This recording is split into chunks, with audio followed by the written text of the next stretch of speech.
If you're looking to hire a top salesperson, here is the secret that it really flies in the face of conventional wisdom. Stop obsessing over their college major. Stop obsessing over their previous job titles. When sales managers were surveyed on what actually drives success, well, the difference between measurable soft skills and external qualifications was just staggering. They ranked inner qualities like self-discipline at an overwhelming 4.74 out of 5, while formal education scored a meager 3.48. That gap is massive, and it changes everything about how you staff your team. Okay, let's unpack this. In the next few minutes, we are breaking down the research into 3 specific actionable sales tactics that will increase your sales, starting with how to hire the right people based on what actually predicts high performance. This is Inside Sales Geek, where we translate academic sales research into practical strategies that actually work. Our source material today, it comes from a really comprehensive study where sales managers from all sorts of industries were surveyed. They were asked to determine the criteria they used to select new hires. They had to grade 22 potential criteria to see what really matters most for sales success. And what's fascinating here is the methodology they used. They leveraged something called the Analytic Hierarchy Process, or AHP. Which sounds very technical. It does. It sounds technical, but think of it this way. The AHP model takes all those, squishy human qualities like integrity, motivation, communication, and it gives them an objective quantitative ranking. It basically validates managerial intuition with hard math. That is precisely what makes this research so powerful. It's an objective roadmap for hiring. It validates exactly which criteria you should be prioritizing and, maybe more importantly, which ones you should stop using as resume filters. And that framework immediately tells us something crucial. Sales success isn't about pedigree, it's about performance. Absolutely. So let's jump straight into the first priority. The number one criterion, the absolute pinnacle of importance for these sales managers, was communication skills. It was nearly unanimous, earning an average grade of 4.86 out of 5. Wow. Just incredible. And this finding connects directly to how sales actually gets done, right? The research confirmed that a huge 88.46% of managers surveyed, they still believe the best way to successfully close a sale is face-to-face. That sounds almost, rebellious in an age of remote work and endless Zoom calls. But the researchers point to a classic principle to explain why this priority is still so high. Exactly. We have to remember the famous 7-38-55 rule. Yeah. Only about 7% of communication depends on the actual words you're saying. Just 7%. Just 7. And then 38% is determined by your vocal delivery, your tone, your pacing, your inflection. And the vast majority, 55%, is all about body language and physical presence. So think about the risk you're taking when you just rely on email. When you strip away tone and body language, every single word you write is completely vulnerable to misinterpretation. That 7% isn't just small, it's highly volatile. Mm-hmm. And when you deliver a complex proposal or handle a high-stakes objection over the phone, you're missing 55% of the message potential. But when you are in the room, that top salesperson is controlling the entire message. The words, the enthusiastic tone, the comfortable eye contact, the confident posture. That's why top performance is so tied to these, comprehensive communication skills. So what does this mean for you and your team? When you're interviewing, you have to grade candidates on more than just clarity. You have to assess their active listening, their empathy, and critically, their nonverbal cues. Are they shifting nervously or are they leaning in? The key realization here is that you can't test for that full 93% of nonverbal and tonal communication with just hypothetical questions. It doesn't work. Right. So the immediate pivot for your next interview cycle, it has to be structural. You need to stop relying on theoretical Q&A. Incorporate a high-pressure role play. Focus it specifically on handling an unexpected, difficult objection. And don't just grade their answer script. Observe their response speed, their tone. Is it defensive or calm? And their physical presentation under stress. That's where you find the candidates who can actually master the full 100% of the message. Now, here's what surprised me about this research. Communication is absolutely critical for initiating and building trust. But the very next finding is all about protecting the actual financial value you create. That's a great way to put it. Coming in at the number 2 spot, just barely trailing communication, was negotiation skills, with an average importance grade of 4.82. But wait, I have a challenge for you here. If communication is already 4.86 and involves listening and presenting value, why did sales managers rank negotiation skills almost equally high but as a separate thing? I mean, isn't negotiation just a subset of good communication? That raises an excellent point. And I think the reason they're distinct is that communication gets you the initial acceptance, the yes, but negotiation protects the long-term profitability of the deal. Sales isn't just about getting that yes, it's about navigating these complex stakeholder demands, legal, finance, procurement, and justifying your price points to make sure the deal stays mutually beneficial without, sacrificing your margin. Right. Think about a critical deal. The client loves your product, but now procurement is pushing back on the payment schedule, or they're demanding deep concessions on licensing fees. A mediocre salesperson, one who's desperate to hit their quota, they just cave.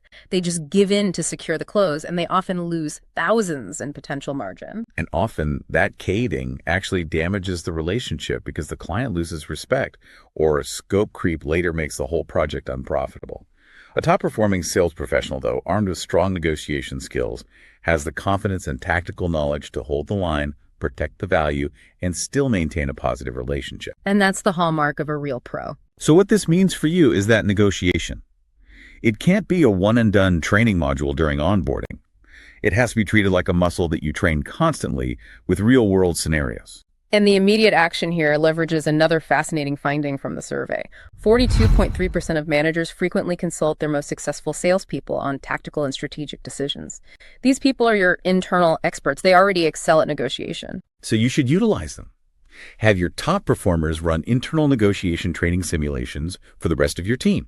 Have them model real-world pushback and high-pressure concession demands. This bakes that expert, proven knowledge directly into your company's training. You improve team-wide profitability, immediately. Quick pause. If you're finding this valuable, hit subscribe so you don't miss next week's deep dive. And share this with your sales team. Okay, moving on to tactic 3, which is all about the intrinsic factors. The third most important criterion was self-discipline, scoring a 4.74, followed very closely by the motivation of the candidate at 4.58.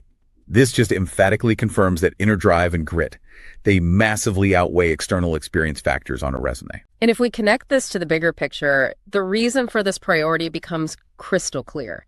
Managers in this study reported that new salespeople need anywhere from 3 to 10 years. 10 years. Yes, 3 to 10 years to become experts who can reliably train others and handle the most complex deals. That is a long, demanding path. It's a path that's invisible to the outside world, too.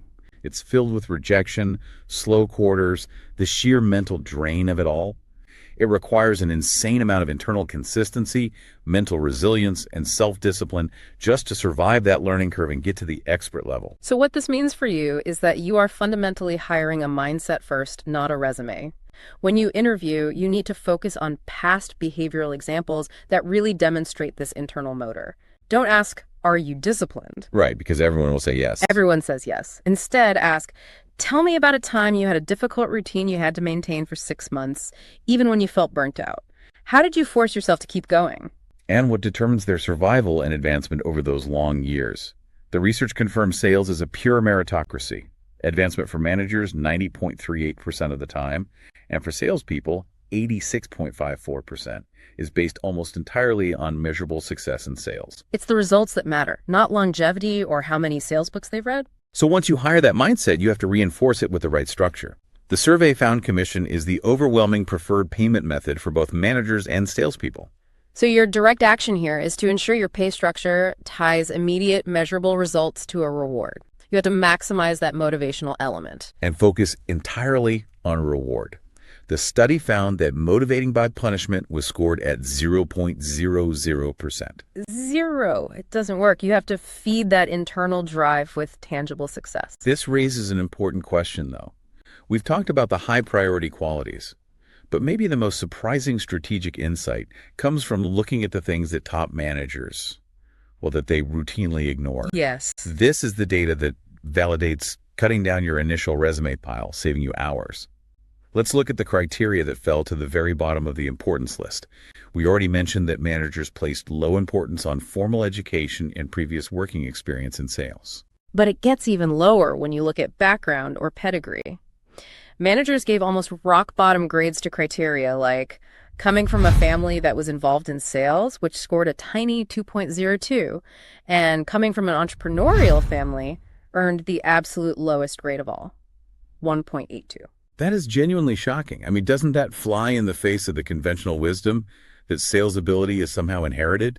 Or, learned through exposure to a business environment growing up? It does, but it offers a powerful conclusion. Sales is a meritocracy based purely on demonstrable talent and results. Background privilege, inherited business knowledge, even a fancy degree. They're almost universally irrelevant to predicting who will succeed. The market doesn't care who your father was. It cares if you can communicate, negotiate, and show up every single day. And this affirms why companies can and should invest in development. The research found that a full 71.15% of respondents confirm their company provides training for sales skill advancement. The company is prepared to teach the methodology, the how-to, but they need the raw material. They need that capacity for communication and that internal discipline to be there on day one. So the relevance to your hiring strategy is crystal clear. Yeah. Stop filtering candidates based strictly on degree type or years of experience as hard cutoffs. You are absolutely losing out on motivated candidates. Instead, you have to interview intensely for those high-priority qualities: communication, negotiation, and self-discipline. Because the research shows those are the qualities that are most difficult to teach, but they're the easiest to rank for success when you use structured behavioral interviewing. So what does this all mean for you right now? Let's recap the 3 core tactics you can implement tomorrow. First, on communication skills. Shift your interviews to high-pressure role plays to assess not just what candidates say, but how they present themselves. Remember, body language is 55% of message. You have to grade on that 93% nonverbal signal. Second, negotiation skills.